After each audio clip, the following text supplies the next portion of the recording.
Hello and welcome to another episode of This Week in the Tech News. And today, it's snowing! We're in snowy Sapporo for holiday and I thought this is the perfect situation to film a This Week in the Tech News.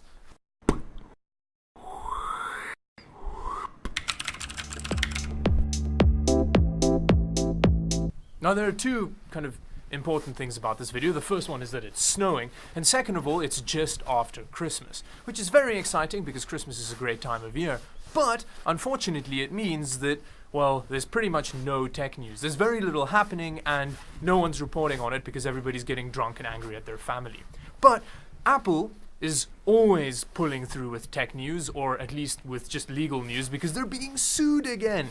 Big surprise there, but this time It's quite surprising, and it's quite sad actually what happened. What they're doing is, in their latest bit of software that they released for their iPhones, they actually started throttling the CPU and just kind of the phone in general on some of their older models so that they kind of artificially bump the battery life of the phones. So people have been like, yay, the battery life's better, but why is the phone so slow?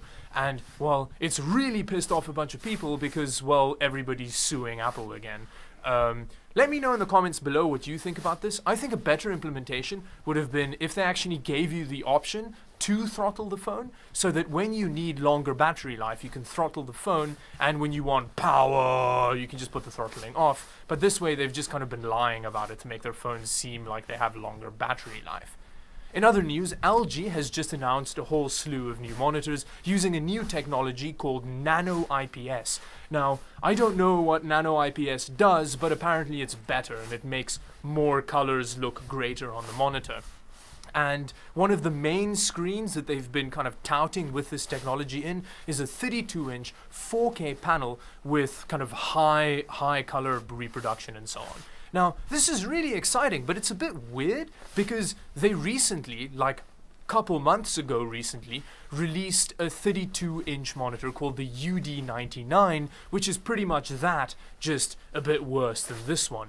And yeah, they've basically made this monitor irrelevant pretty quickly. Now, I know that yes, officially the UD99 was released all the way back in like March or April, I think, but it wasn't available anywhere until like August. So it's only a couple of months, and now there's like a new, better one out. Yeah, it's a bit of a weird move on LG's part, but I'll list the rest of the monitors on screen so you can have a look at the whole range. And then in other news, for AMD, we've started seeing some X470 chipset details being listed. Now, there's very little information, and essentially it's just been like the fact that this chipset is going to be coming out with the new kind of series of Ryzen CPUs. Now, this was initially a little bit worrying because, like, what if they have a different socket on it? Because they were telling everybody AM4 is going to be used till like 2020.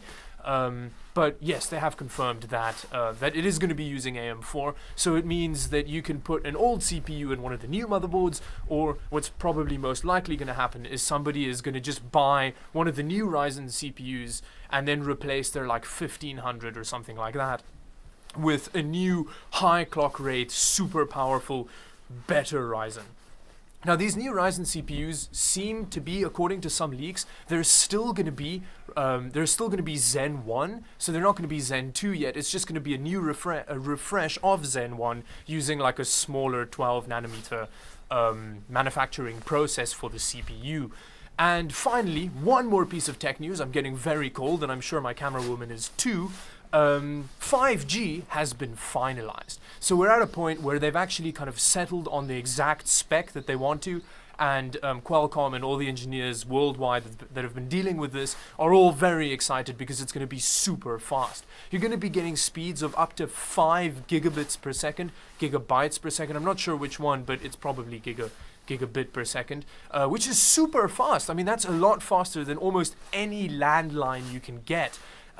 It's probably going to be much less stable, but yeah, it's really awesome. And because the actual spec has been finalized, it means that manufacturers are going to start being able to implement this in devices coming out in 2018. So yeah, we're actually starting to get to the point where 5G might be coming out soon.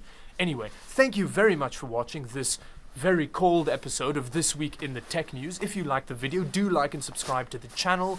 And yes, Merry Christmas and enjoy the snow. I'm gonna go play in the snow actually. See you. Ah!